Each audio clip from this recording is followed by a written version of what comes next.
దుష్టుల ఆలోచన చొప్పున నడవక, పాపుల మార్గమున నిలువక, అపహాసకులు కూర్చుండు చోటను కూర్చుండక, యెహోవా ధర్మశాస్త్రమునందు ఆనందించుచు దీవారాత్రములు దానిని ధ్యానించువాడు.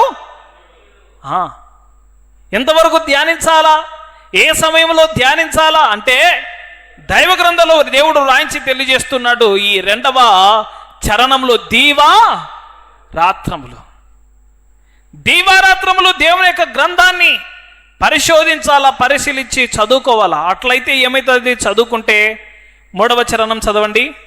అతడు నీటి కాలువల యోరన నాటబడినదై ఆకు వాడక తన కాలమందు ఫలమిచ్చు చెట్టు వలె నుండును, అతడు చెయ్యున్నదంతయు సఫలమగును.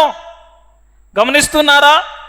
దేవుని కట్టడలను మనం దీవారాత్రములు ధ్యానించితే ఏమైతామో, ఏ విధంగా ఉంటామనేసి దేవుడు చెబుతున్నాడంటే 3వ చరణంలో నీటి కాలువల యోరన నాటబడిన చెట్టు ఏ విధంగా కదా పచ్చగా ఫలమిచ్చు చెట్టుగా ఉంటుందో అట్లాగా మనం ఉంటామన్నాడు.